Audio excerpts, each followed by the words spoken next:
Happy Friday, everybody. It's Friday Eve. Um, and we made it to the end of another work week. Hopefully, you've got some great plans for the weekend and the weather cooperates with you and all is well in your neck of the woods. I know there are some of our brothers and sisters out there who are struggling. There's places that are flooding, there are places that are having fires. Um, I feel like because the mainstream media doesn't report as much, or maybe we don't just consume as much of mainstream media as we used to, is that we kind of miss out when people are having, struggling in their own not little, but in their own realms of the world. So I just want to make sure that my brothers and sisters know that um, we are aware, and here at Candid Wisdom podcast, we are praying for you. We're praying for you, and we are trusting that God, like it says in Romans 8:28, that now we know that all things work towards the good to those who love God and are called according to his will.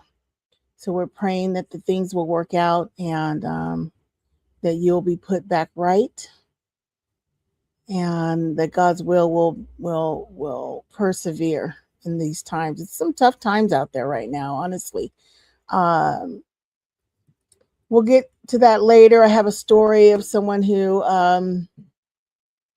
recently went through a tough time, and I want to share that only because I think it'll be beneficial for all of us to know what we're up against and know how um, the love of money, affects all of our lives in one way or another, and how it can innocently creep in sometimes and then become this thing that is absolutely out of control.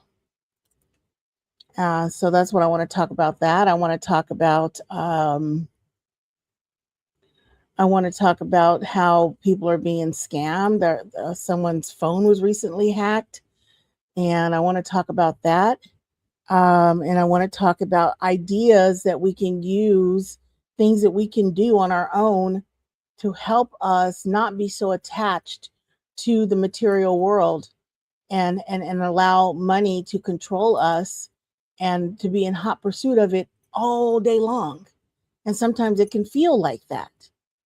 And what I mean by that is if you get up in the morning, Monday through Friday, and if you are going to work every day and you're spending hours in traffic, minutes in traffic, whatever it is, you're spending time preparing to get to work, you're getting dressed, you're dropping your kids off at schools and daycares, and all of that is in pursuit of money.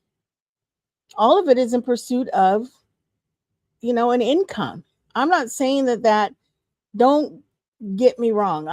I'm not saying that money is a bad thing. What I'm saying is, are we conscious of how much time we spend in pursuit of it and what we do with it when we get it? What does it mean? So I want to talk about that a bit tonight. And I think instead of asking ourselves, what do we have? We should be asking ourselves, instead of asking ourselves, what does that person have? Because how do we identify who we're looking at, by their clothing or by what they wear, or that's the same thing, clothing, wear, what they drive, where they live. We are always making determinations of who someone is by those things. That is a very human thing to do. You see someone standing there with no shoes on, dirty hair, dirty clothes, you're going to make an assumption about that person. You see somebody standing there with a, Birkin bag and some red bottom shoes, you're going to make a determination about that person. That's very, very human. And I'm trying to get us to a place that we look at people in that same way about the fruit they produce. Because all of that is just dress up. All of that is just one of the things that we can use to identify that person. But then you need to ask the question behind the question, why? Why are you standing there in front of me, head to toe Louis Vuitton? What do you want from me? What do you want from others? So we're going to talk about that a little bit.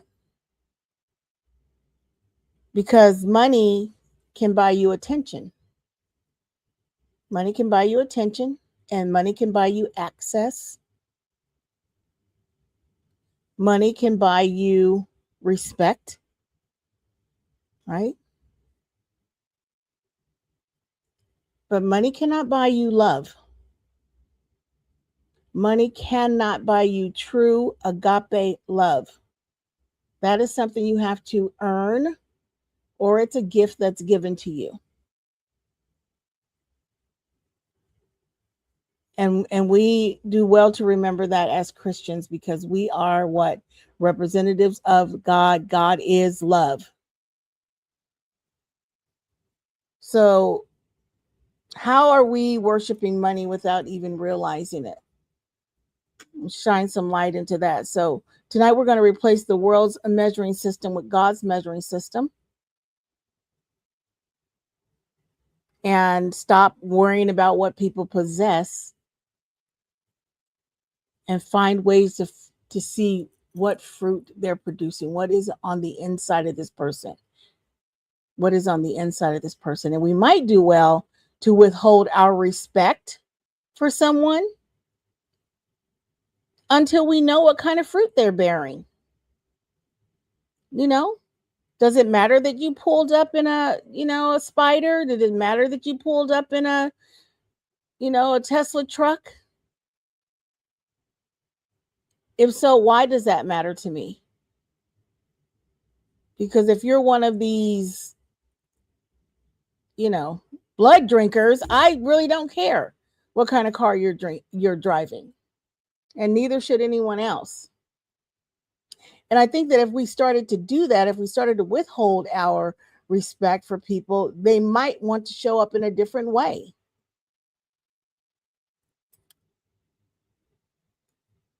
Because God doesn't have any respect for someone's financial status. Doesn't matter to him one single bit. And let me tell you something. Money makes a terrible God. Mammon makes a terrible God. That God is insatiable. Excuse me. It will never be satisfied. Never, ever be satisfied. And I'm not just talking about billionaires. I'm not talking about billionaires worshiping money. I'm talking about us Christians.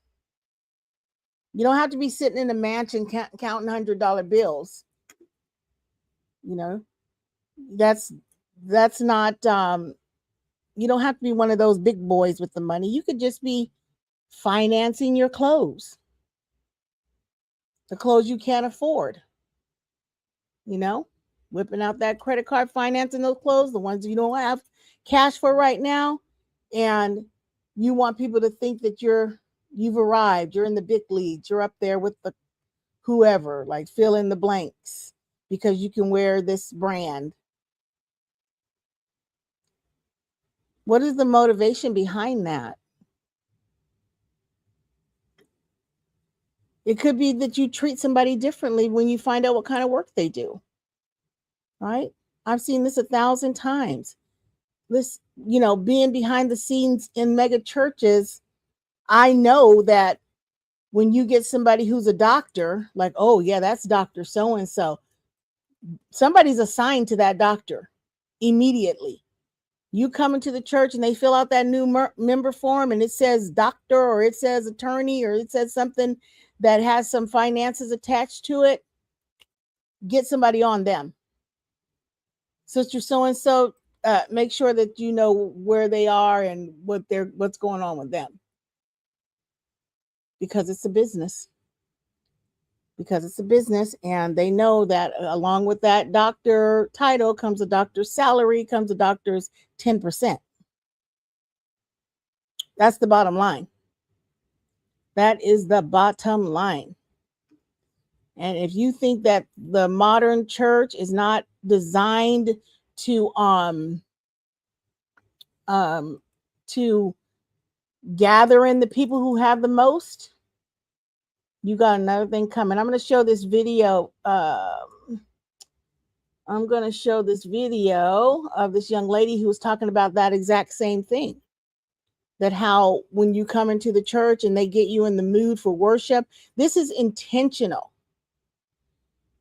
All of that heavy emotional worship music in the beginning to get your heart in the right place of giving, that's all intentional. It's all a part of the game. Let's listen to what she has to say about this. I'm going to add her to the stage here. Push back on this, but I'm going to go ahead and burst the bubble. Worship is a manipulative tool, especially in the mega church. It's all designed to get you to give more. Mm-hmm. I'm going to talk about one of the things. Let's talk about fill tracks. Hillsong, Elevation, Bethel, they all create these layered tracks that churches purchase. One of the components of that is the crowd noise. And sometimes when the attendance is low inside of churches, the pastor will have the creative director, fancy way of saying worship director, funnel that noise into the house, which is also a fancy way of saying sanctuary or auditorium. And he's going to funnel that because the pastor knows that if more people believe they're a part of something big, they're going to get excited, and it's going to put their mindset, posture their heart into the space where they're going to give more. And the more you give, the more he and the first lady of the church can suffer for Jesus on sabbatical, somewhere tropical. It's just that simple. Worship is a tool designed to manipulate people to give more, to make them feel vulnerable, to make them believe that they are doing something bigger than what they could be doing anywhere else. And they want to be able to give into that because the beats per minute are exactly what they need to get that high. The beats that per minute that church can give. And of course they want to be able to give money to the place that gives them that feeling. It's just that simple. It is really just that simple. This is all done on purpose. It's a manipulation to get people in the heart condition, the heart space for giving. And you want to try to plead the case that the church isn't corrupt, that it hasn't been infiltrated, what God told me 10 years ago. And it's not easy to accept that you're always living in the future and trying to get people to understand what you've known for a long time. And it sounds that like I'm not humble. I am very humble, but I am just now accepting that what I am being told is true. And sometimes I'm out here preaching future stuff, and then these videos and things will catch up. They will age well. You can go back and say, oh yeah, this is what she was talking about. But we need to at least know what we're dealing with so we can start to make the changes. And it's not just me. There are a lot of people out there saying the same thing. And I do see that, people are starting to come around. But we are still out there treating people who are in more expensive suits better than the person that's cleaning the building. This is something that's ingrained in us, especially if you're an American. Okay. We are very comfortable with hearing pastors brag about their watches and their shoes and their airplanes and, the car that they're driving. And they call it, that they're doing the Lord's work and they're being blessed. In the meanwhile, somebody elderly in your church is sitting there without enough. How do you, is a pastor even aware of how that sounds or feels or how it comes across? It almost feels like, you're not doing something right. That's why you don't have and I do have. And they preach that same message in our music, in the TV shows, and all of the branding. It's like there's something wrong with you if you don't have.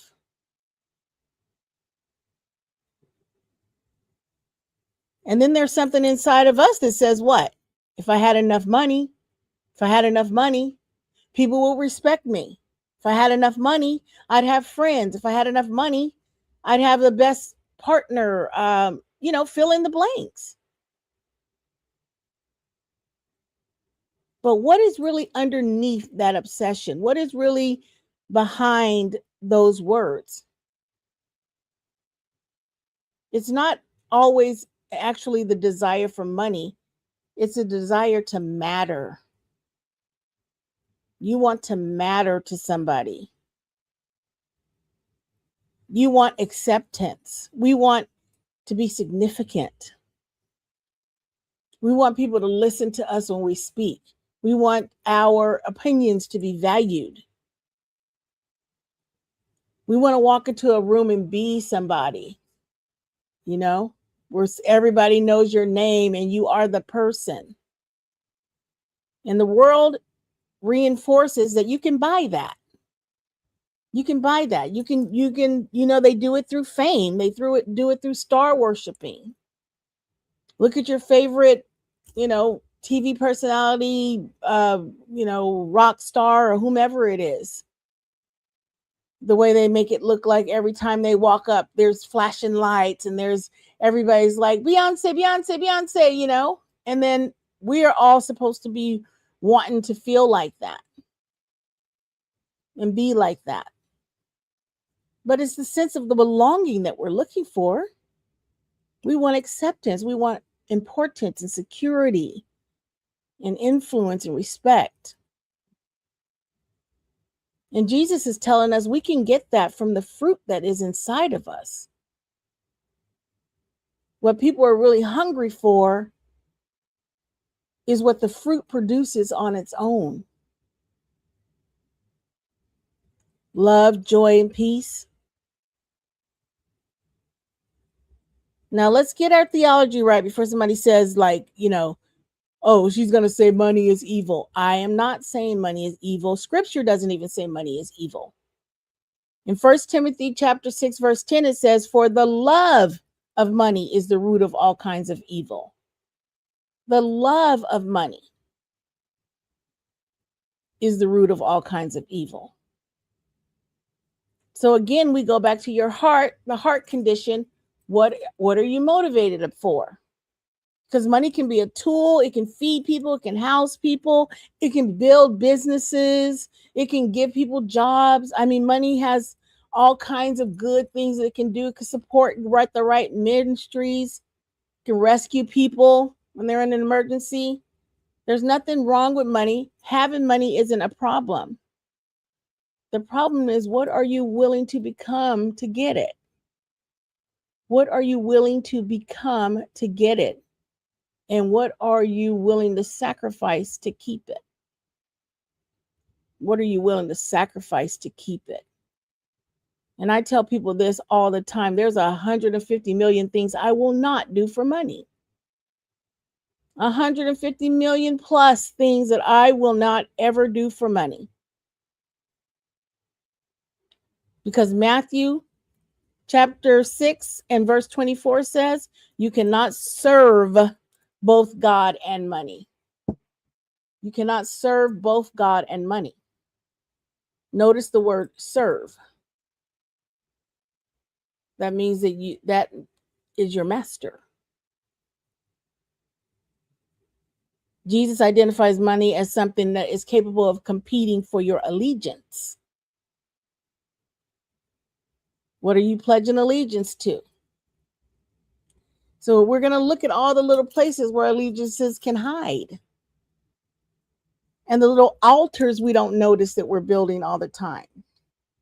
Because most Christians aren't going to say, I worship money. Absolutely not. We're going to say, of course not. No way. I would never worship money. But if you look at some of the behaviors that we have, you can put that to the test, whether or not you actually worship money. Let's just, for example, there's two shirts, right? You're standing in the store and there are two shirts there, and they're both the same quality. Pretty much. I mean, it's a t-shirt. I mean, it's cotton, or is it cotton? Is it cotton and spandex? Is it cotton and lycra? Whatever. One costs $30.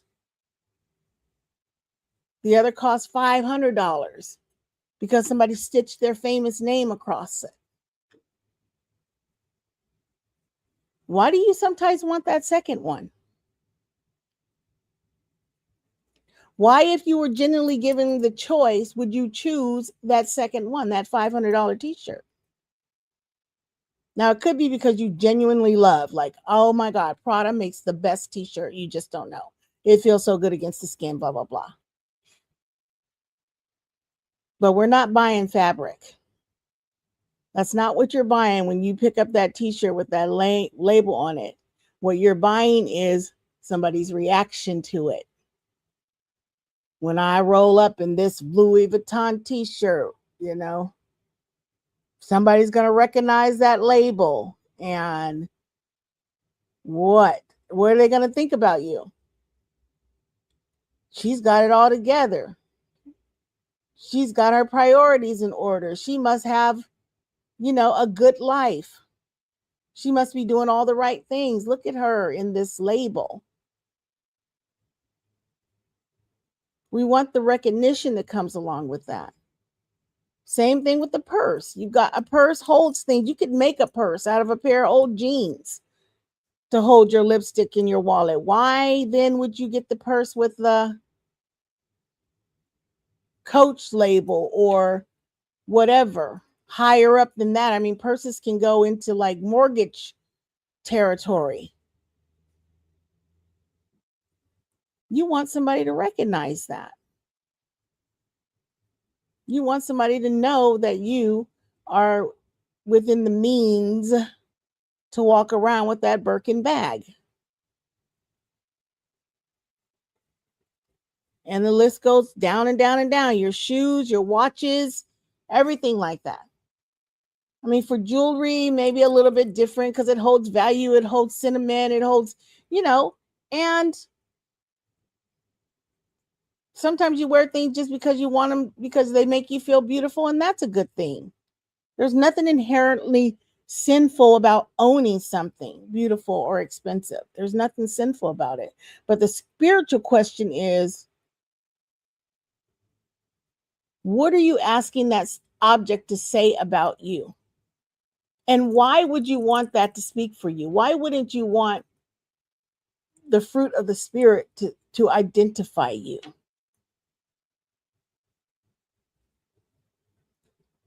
Because if you think your clothing has to convince somebody that you're important, you've already got a problem. You're already leaning into the wrong dominion.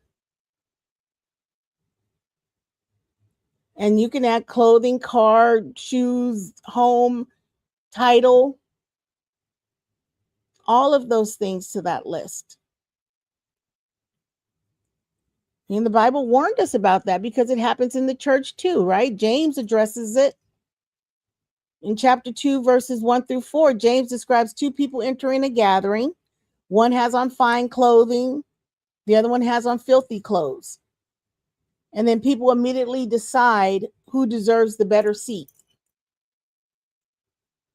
That was 2,000 years ago. Think about that. Same human nature.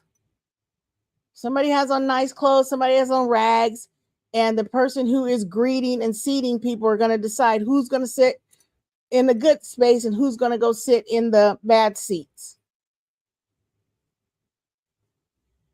And even if we don't assign seats, we assign value right away. Right away, even down to the way you're going to speak to that person, whether or not you're going to treat them respectfully, whether or not you want to be around them. You know, even you good Christian folks. Oh, that's, he smells like cigarettes. Oh, I can't stand that smell. Oh, Lord, let me go stand over here. Oh, yeah. But if Dr. Johnson walks in, oh, Wonderful to see you, Dr. Johnson. How you doing, brother? We got to get lunch together. What are you saying? What can this person do for me? How can me being associated with this person who has X, Y, and Z make me look better, feel better, have better? That is the truth. We're always looking for influence. A single mother walks in, she's struggling, she got her babies, and she's hoofing it and trying to do it. You barely notice her. And you don't want to be bothered with her because you know she needs help. Last thing you need is another person to help. The Lord will take care of her. I'm going to pray for her. Definitely going to pray for her. But I'm not going out of my way to go over there. Somebody, God forbid, come in wearing old clothes, or I already told you guys the story about the homeless man that stood in the lobby of this mega church that I was a part of, asking for tents, and it was just a mess. And people make assumptions, they make assumptions. But if they pull up in a luxury car, all of a sudden we're all curious about them. Who's that? Maybe we don't say it out loud, but those eyeballs are ching ching.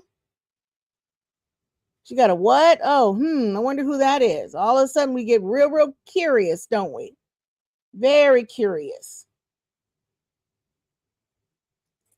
So the Bible tells us to stop it. Stop that. Stop acting like that, because God's kingdom doesn't determine human value by somebody's purchasing power. It doesn't mean anything, or it doesn't mean the most important things, because 9 times out of 10, if somebody is pulling up that flashy and pulling up wanting you to know what they have or what they can afford, it just reeks insecurity. It reeks insecurity. And somewhere we all know that. But because we've been flipped upside down so many times in this abusive world system, we go along with the whole, that person must have value. It's like the brainwashing, like literally, you know very well this person is a show off and a show out, but you still can't break your mind away from them having value. That's right. Duchess says it's social conditioning at its finest. It is social conditioning. And we as kingdom ambassadors, representative of the light, need to be the first ones to clock it, call it, and recondition ourselves. Recondition ourselves.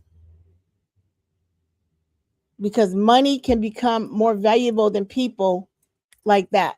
Quick, fast, and in a hurry. And I know this one is very uncomfortable. It's uncomfortable to think about it because it's almost so difficult to move into another direction that you rather just say it doesn't happen. I'm not going to claim that. That's not true. I don't look at people's clothes and think about whether they're valuable. It doesn't matter. Do you look at their age and value them?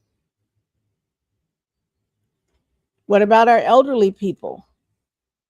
You're thinking they don't have any more, or either they don't have earning power anymore, or, they're sitting on some money and maybe I can get to it or maybe I can't. So they don't really matter anymore. And unfortunately, they become parts of all kinds of schemes. I'm going to share, I'm not going to share the video, but I'm going to tell the story of someone who, I know personally, who was recently, their phone was hacked. Now, this woman is a very bright woman. She's in, she's in her 70s, but she's quick with it. She's nowhere feeble-minded at all. Sharp businesswoman. But she got a new phone. And as soon as that phone was turned on with Apple, somebody attached her credit card to her Apple wallet and started making purchases. And I thought to myself, who could know that she was turning on a new phone? Was it the person who helped her in the Apple store?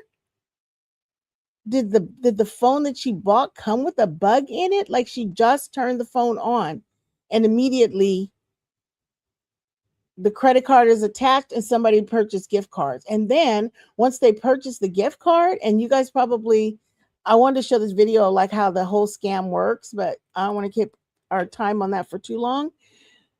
Then they sent an email or a text message and an email, that would look just like it came from the Apple store saying, hey, your phone's been hacked.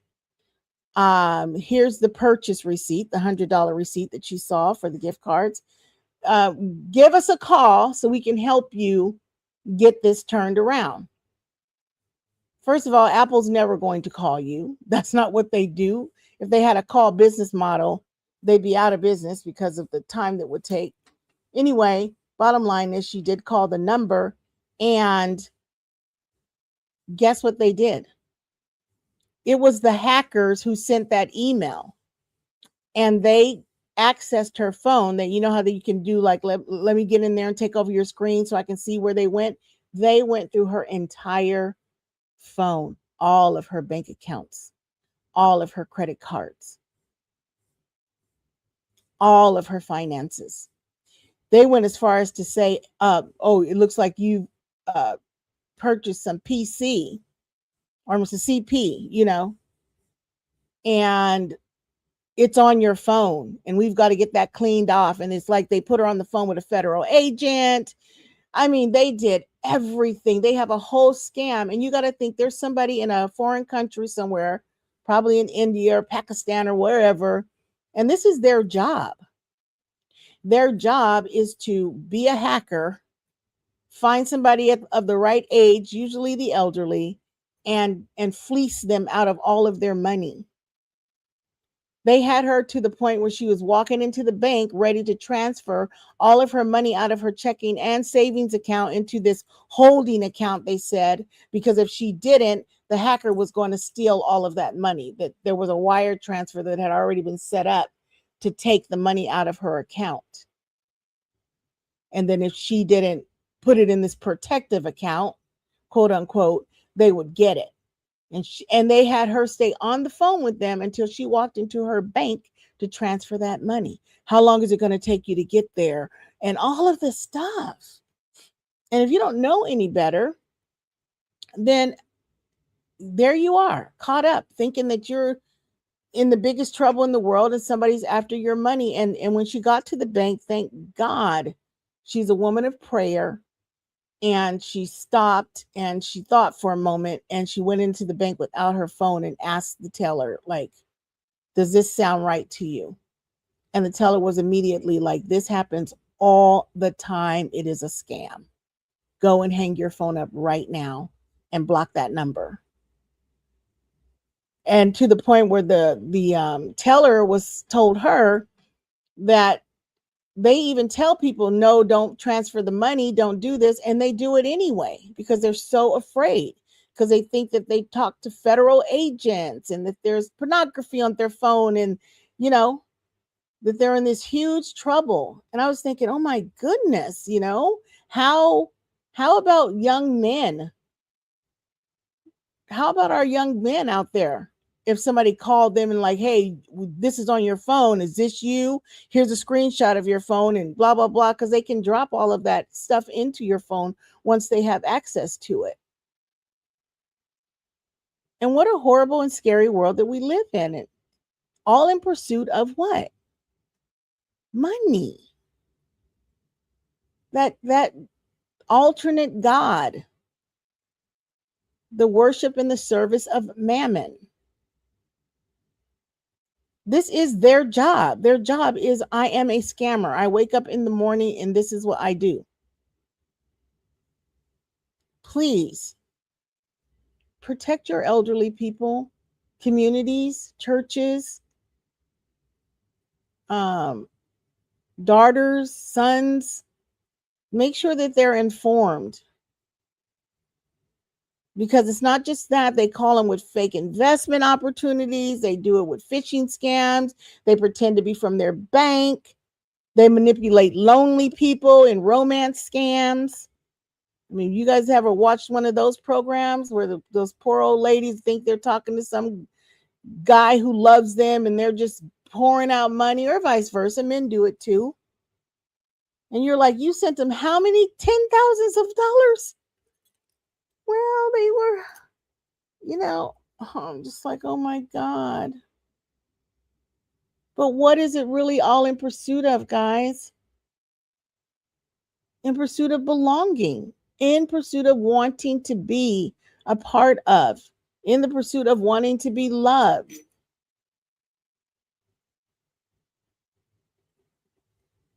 We need to be looking after each other, creating a community where people don't have to hunger and thirst for these things anywhere else. If they had an alternate place to be, which is supposed to be the kingdom of God, supposed to be the church, then they would not be out in pursuit of these other things in other places and other spaces. Worshiping money is one of the ugliest forms of sin to date. Humans are being sold in pursuit of worshiping money. Children are being stolen in pursuit of worshiping money. Women are being abused in pursuit of worshiping of money. Wars are being fought. Fallacies are being taught. Scriptures are being manipulated. So many things are being exploited in pursuit of this mammon worship. Even though the Bible warns us over and over and over and over and gives us all sorts of protections, we still don't get it. We don't get ourselves away from it. Proverbs 22:22 says, do not exploit the poor because they are poor. Do not exploit the poor because they are poor. Think about the mentality required to scam somebody who's already on a fixed income and on a budget. You can't care about humanity at all when you do something like that. But that's somebody's mother, that's somebody's grandfather. It took them 40 years to make that money. It's their life savings. And now it's all gone. And it's not coming back. And unfortunately, they don't even have a way to recoup that money, to re-earn it. And that's how come you see people out working at Walmart, 80 years old, and, working in a fast food restaurant. And, it's a sad state of affairs. And I'm calling on all of us kingdom ambassadors to do a better job of creating community so that our people are protected. And not just our people, but all people are protected. Churches should start teaching digital protection. You want to get up in the pulpit and preach about politics and who we should watch on YouTube or whomever. I mean, why don't you teach your elderly people to protect themselves? Like, seriously, once a month, get together and have a class for the technically challenged members of your church. Teach them about suspicious emails and recognizing, phishing accounts and stuff like that. Understanding fake calls. How to create stronger passwords and all of that stuff. Because if they don't have somebody out there in their family that's helping them and teaching them and protecting them, then they're vulnerable. And it's only going to get worse in the age of AI, because now you can have somebody have your grandson video call you. Be like, hey, Momo, mom, I'm over here stuck. I need money, help. And how are you going to be able to determine that if you don't know? Right? You're going to panic and do the first best thing.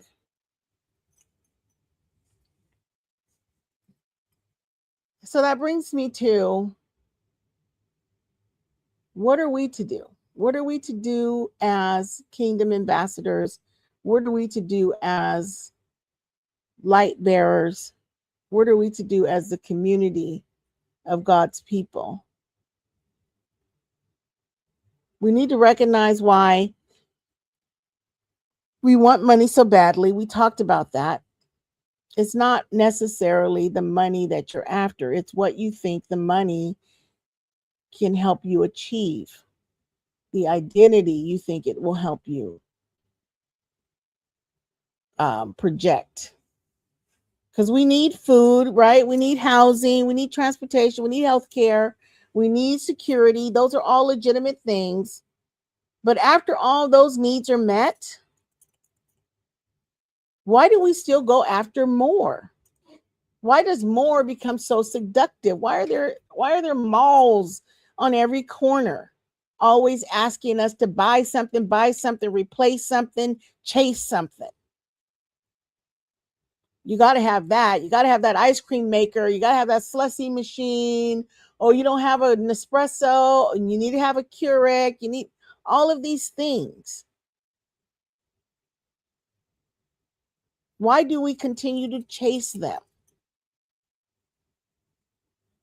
We are chasing status. We're chasing influence.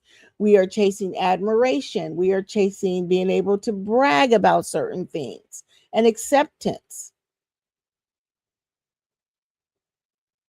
I mean, I love to travel just like the next person does, but like, is it because you want to be able to tell people all the places that you've been and the things that you've saw? I mean, how many beaches are there, and how different is the water on this coast or that coast? I mean, it's nice to see new things, absolutely, and it's nice to travel and clear your head, but always be thinking about your motivations.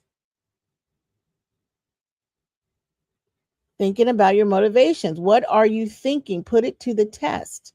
When I get that house, what? When I get that new car, what?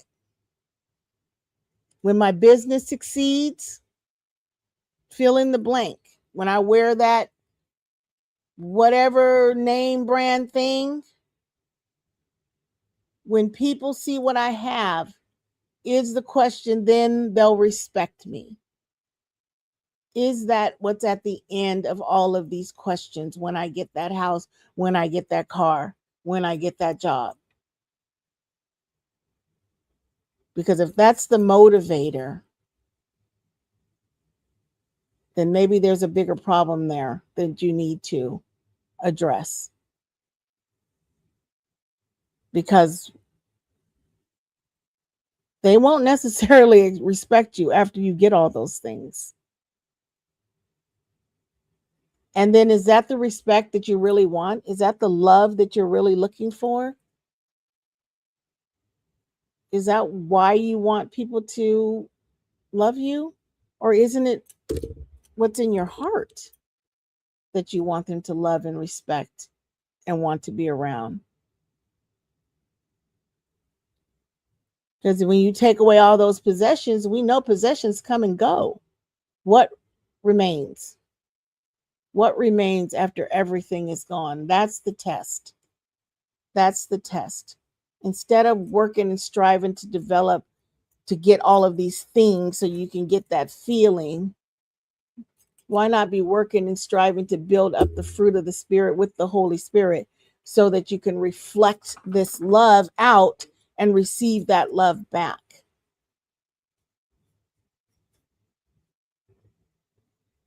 because you can rent certain feelings, right? Money can buy you attention. Yes, it can. It can buy you access. We know that. Look at all the stars and stuff to do that. It can buy you beautiful surroundings. It can buy you influence, right? I'm not going to get into that. I mean, literally, it can buy you influence because you can go out and pay people to subscribe to your channel and blah, blah, blah, right? And then when you get money, you get surrounded by people. Oh, yeah, you do. People always want to be around you when you got some good cash flow.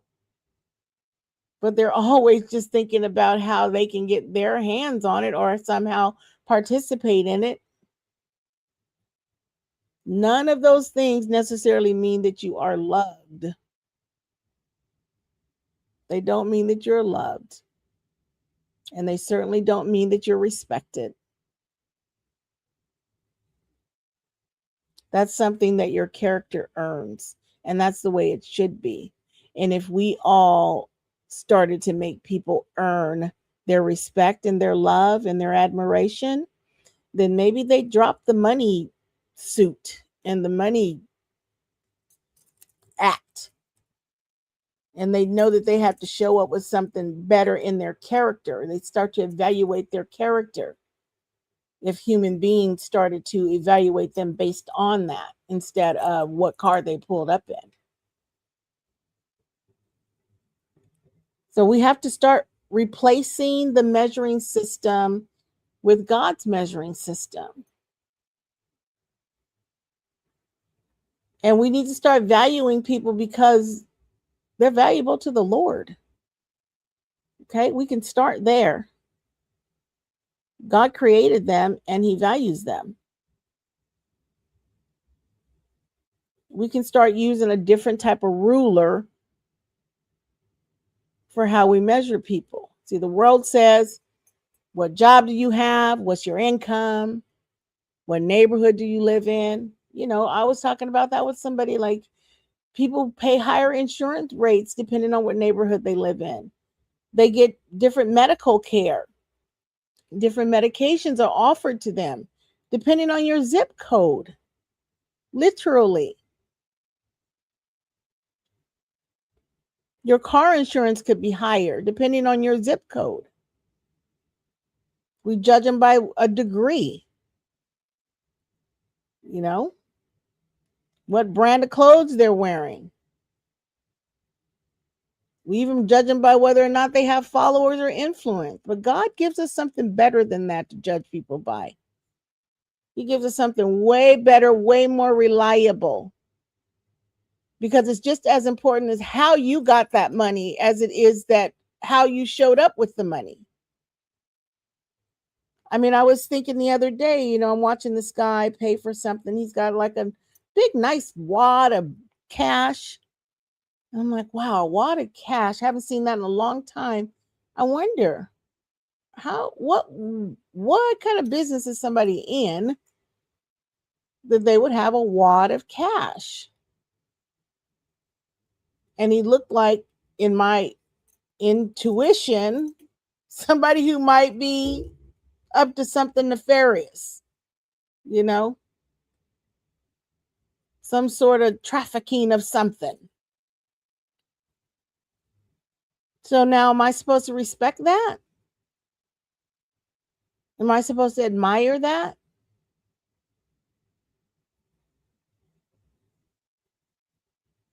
Galatians 5:22-23. It always brings us back to the fruit. This is how we should be identifying people. This is how we should base whether or not we respect somebody.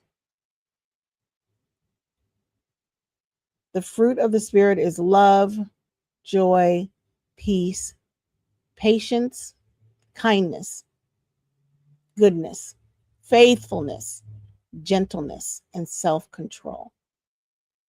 Imagine using that as our status symbol.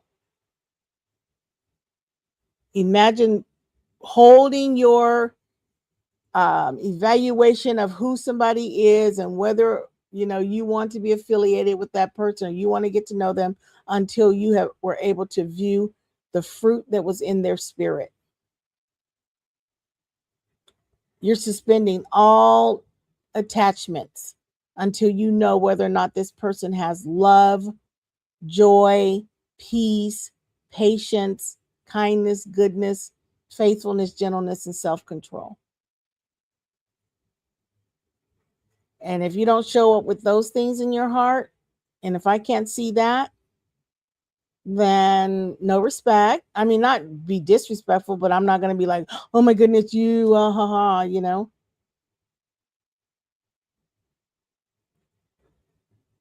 How does that person treat people who can't do anything for themselves? How do they watch how they treat people? How do they treat the waiter, the cashier, the elderly person, the homeless person, their children, their spouses, their employees, a stranger? Don't tell me how important you are by what you pull up, and show me how much you love other people. That's how you're going to win my respect. Show me how much you love other people. Show me how you treat a person who can't do anything for you, can't give you anything back. Can you experience joy with that person? Can you experience goodness with that person without them paying for your lunch or, taking you shopping or whatever, right? Do you enjoy a conversation with them? Do you enjoy being around them? Can you sit and watch the sunset with that person? Can you bring them to a dinner with your friends? Would you trust them to be around your children? Would you want them to pray for you? Is there joy in their heart? And are they trying to reward you with that type of experience, or are they trying to spend money on you so they can capture you? You got to watch out for those kind of people, right? Do they bring peace into a room?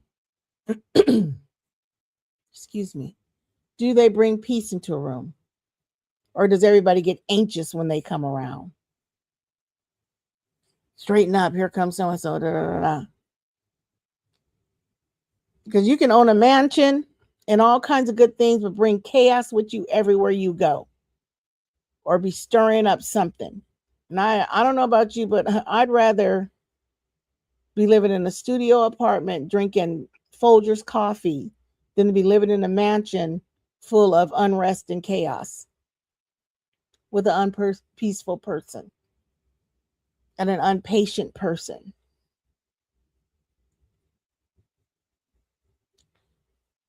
We should be evaluating people about on how they behave when they don't immediately get their way. If you don't immediately get your way,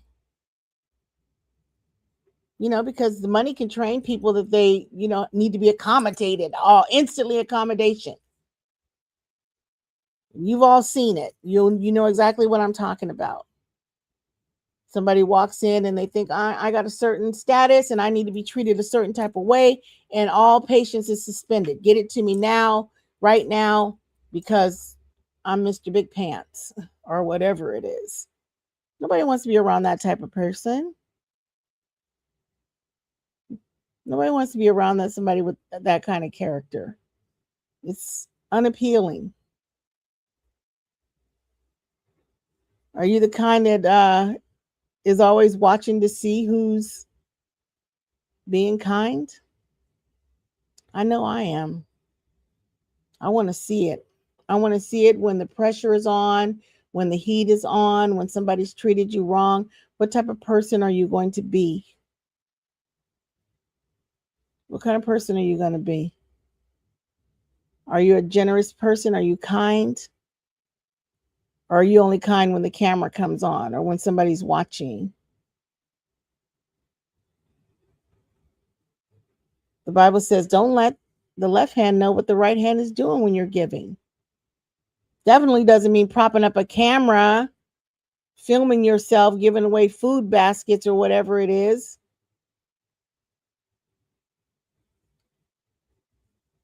The fruit of the Spirit, goodness. Can people trust you? Do you return the money if somebody accidentally gives it to you, the cashier? Or do you think, hey, this is my blessing from the Lord. Thank you for the extra 20. Would they tell the truth if lying would make them richer? That's a good test. It's a good test. We ought to be always testing these things in the people that are around us and in our lives. And we ought to be looking for these things when we dole out our respect and our admiration. And yes, we're always going to be in a position where we might be able to teach somebody, but be thinking about that. Don't just look at what they have, but how do they show up? Do they keep their word? Can people depend on them? Because I'm telling you, there is nothing more valuable than a faithful friend. A faithful friend. Forget about whether or not they can buy you gifts. It's like, can you come and sit with me in my pain? Can you be there for me? Can I lay my head on your shoulder when I've had a horrible time? Because you can keep all the dollars for that kind of friendship.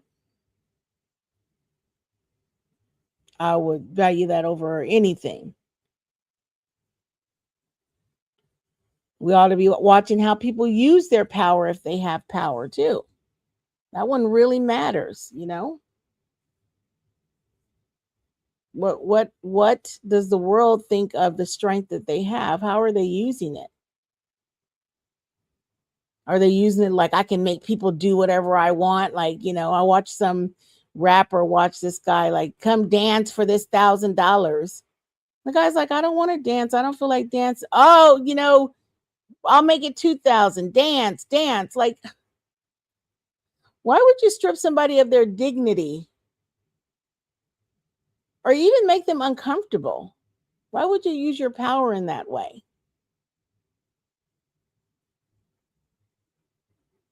I mean, and how you treat people like that when you have power, it matters. It reveals something about who you are. And my favorite is self-control. I will never understand for the life of me how people can profess to be of the Holy Spirit, to be indwelled by the Holy Spirit, to have the fruits of the Spirit, but have absolutely no self-control. They're shouting, they're bucking, they're dancing, they're jumping, they're giggling. How is that? Self-mastery and self-control is one of the biggest indications of whether or not you have the fruit in your life. And yet, all of these displays of whatever emotion are supposed to convince us that that's the Holy Spirit. Slaying people in the spirit and pushing them down, punching them in the stomach, and the things that go on, it's just like mind-boggling. Anyway, I'm gonna wrap up here in a few minutes. I don't want to keep you, but let's bring it back to where money comes full circle. You can say, I don't need it. That's power. You can say you don't need the new phone. You don't need the new pair of shoes. You don't need that car. You don't need to impress people. Those are all really, really good things. Okay. You can say that you don't think about somebody's job when you look at them or whether or not they are wealthy, right? You can say all of that with your mouth.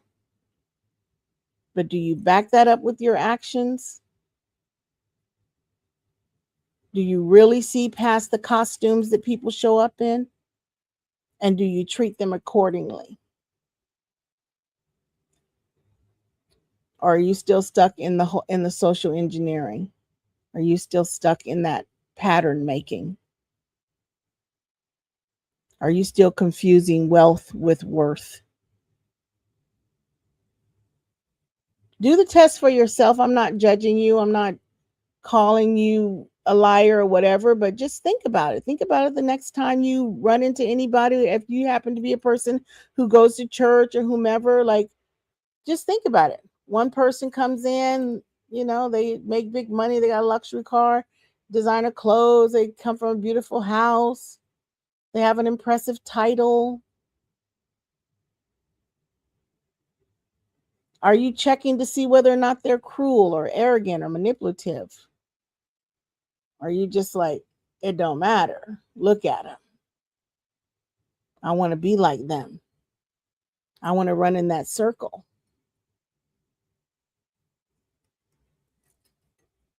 And are you looking at people, looking down your nose at somebody who drives an old dusty Toyota and lives modestly? That person can be so faithful and kind and patient and honest. Those are usually the people who are the most giving.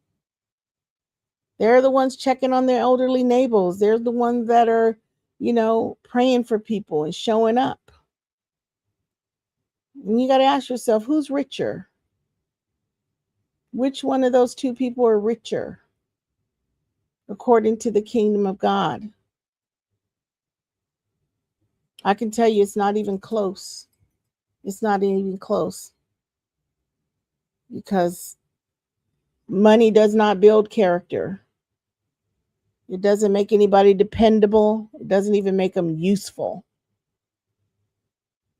People who have money don't have to keep their word. They don't have to control their temper. They don't have to help people. They don't have to protect the vulnerable. They don't even have to work hard sometimes. So let us always be having our spiritual eyes open to what we're worshiping and what we're respecting, and how we treat people, and how we value people. And let us be the people on the front line making these changes, and respecting people because of who they are on the inside, because we recognize the fruit of the Spirit on the inside of them, and lifting those people up to the higher places, giving those people our love and our respect. And then stop attaching our own worth to what we have or what we have accomplished or what we want in the future. Having enough is good enough. Be content. Isn't that what the Apostle Paul said? He says, I've been rich, I've been poor, I've been well fed, I've been hungry. He's been through all of these circumstances, and in all of them, he was content. He was content. And we can be too. You got to ask yourself, what kind of rich do you want to be? Because Jesus never taught us that our possessions determine our human worth. And in fact, he told the rich young ruler to sell all of his possessions and follow him. So he was talking about a whole nother type of economy, another type of measuring system. So we don't care about what somebody's wearing. We want to see the fruit. We don't care about what they're driving. We want to see the fruit. Don't tell me anything about where you traveled. Show me the fruit. Can you love? Can you forgive? Can you remain faithful? Can you control yourself? Can you tell the truth? Are you protecting somebody weaker than you? Can you sit down with somebody who has absolutely nothing and treat them like an equal? That's wealth. That is wealth. And what we desperately want, what everybody desperately wants, no matter what they're displaying or saying, is acceptance. They want belonging, they want significance, and they want respect. And above all, they want to be loved. And we can offer that freely. Freely we have received, freely we can give that. So let's do more of that this weekend. Look for a way that you can touch somebody's life. Look for a way that you can just show up, give a compliment, give a hug, give a high five, give of yourself. And make sure everybody knows that you worship God over money, that you only serve one master. Okay?